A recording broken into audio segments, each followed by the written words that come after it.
Are we ready to talk about fundraising? So the thing is, you need to go out there and you need to do it. The one thing I always hear is people going to me being like, it's not working for fundraising. And then my first question out of my mouth, how many times have you gone out and tried? And they're like, once. And I'm like, okay, well, like that's why it's not working. You went at once.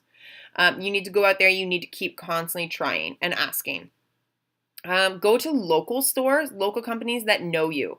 Okay. You don't want to go to the big box stores like Walmart, for example. That's a big box store as it's very corporate. And so if you went in there asking for a sponsorship or fundraising, they would have to send that request over to corporate, and then it takes um, just takes way longer. Okay.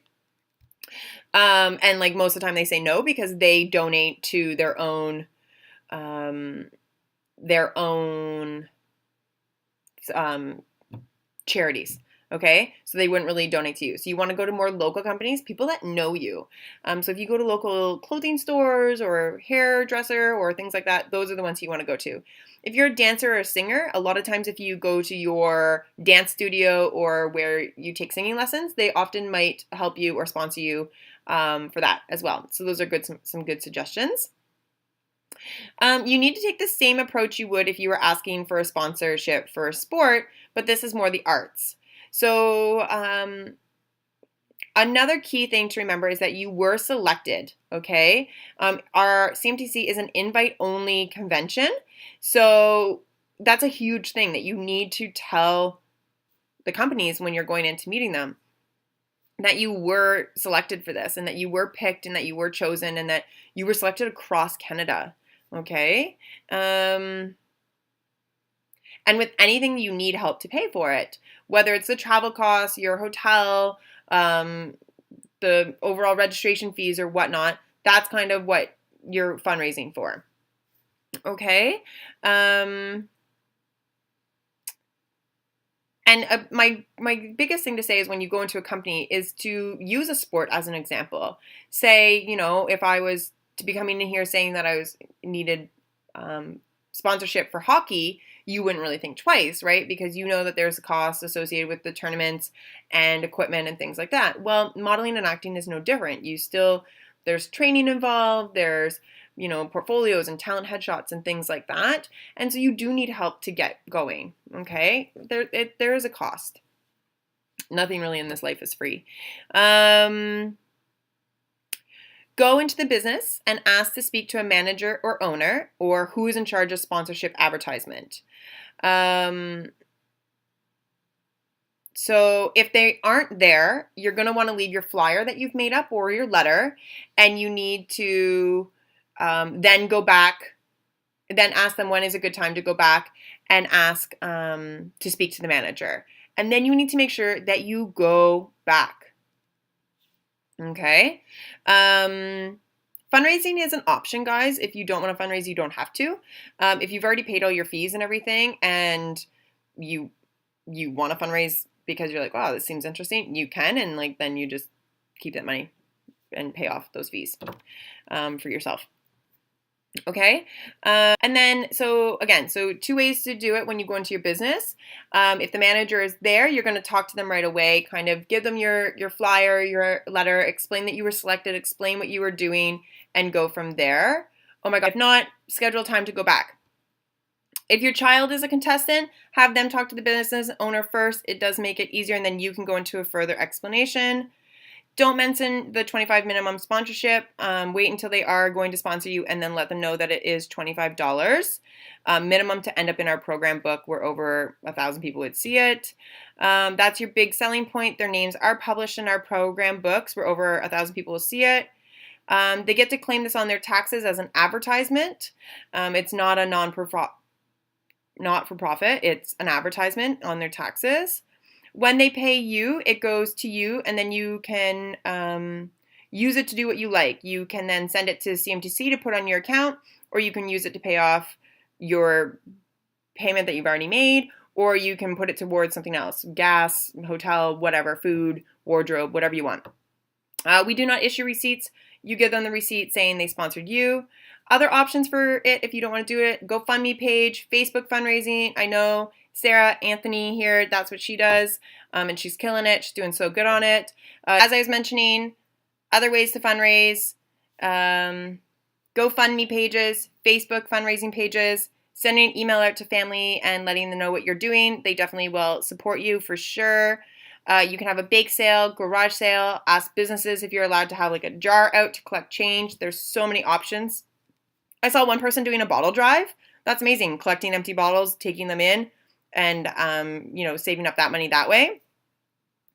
I had a question. How is the best way to fundraise? Best way to get sponsorship is by going out and asking for it.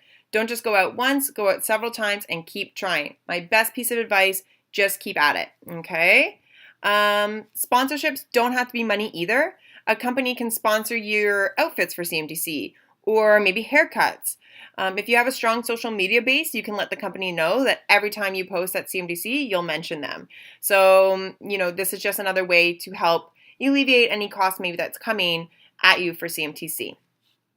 But you do need to make sure that you get your list of sponsors into CMTC by March 1st so that your sponsors are in our program book, okay? That's super important. So what I would do is anytime someone sponsors you, you just have an ongoing list of who they their name that they want it to appear in the program book and the amount that they sponsored you. And then you send it in to us again through that password protected section on the website by March 1st, okay? And that's how they end up in the program book. So you guys have lots of time still to go and do that.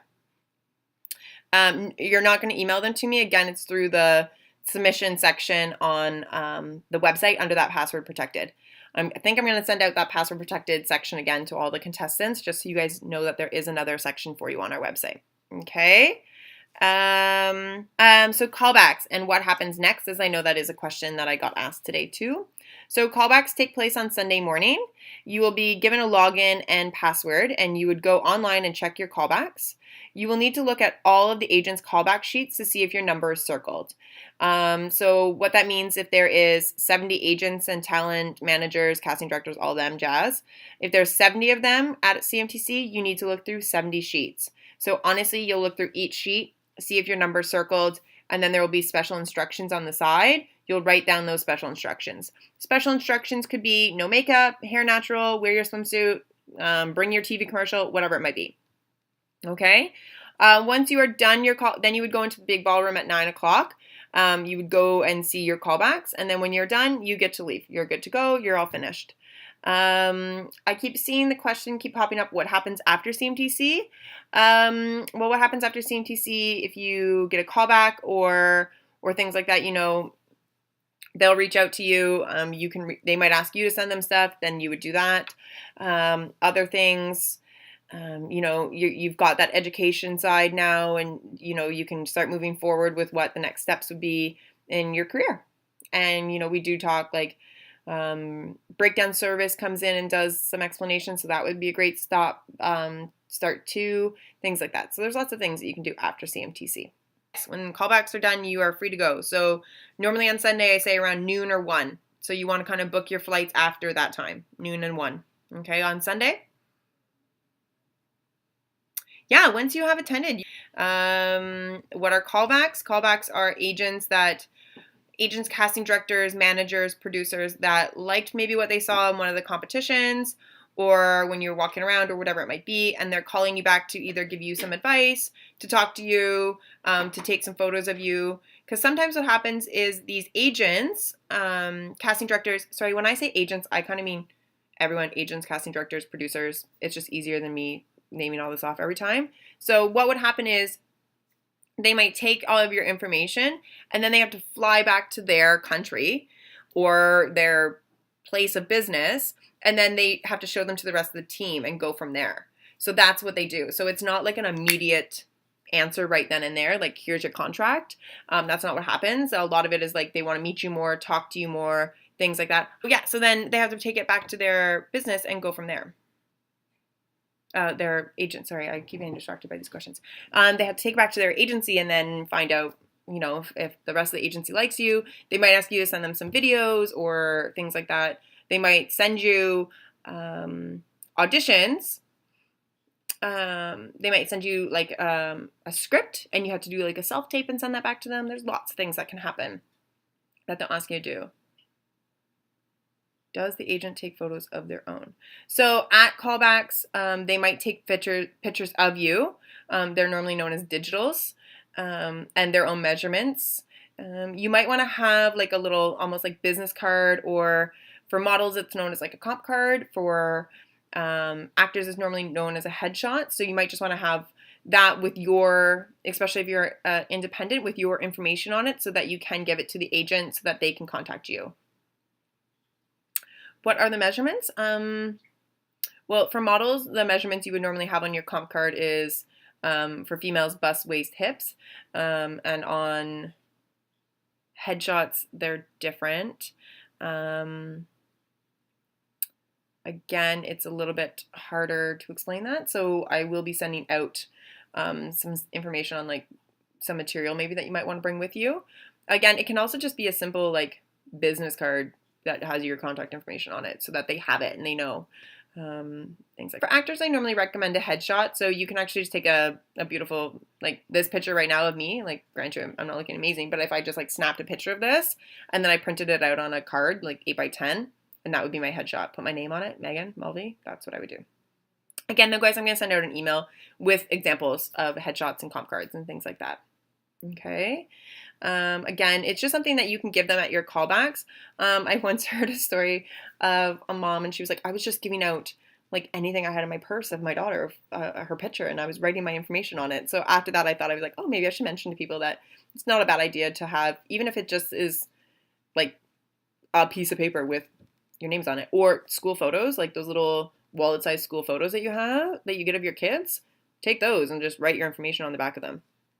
Okay, those work perfect, especially for younger ones, or even if you have like, you know, the bit bigger ones, like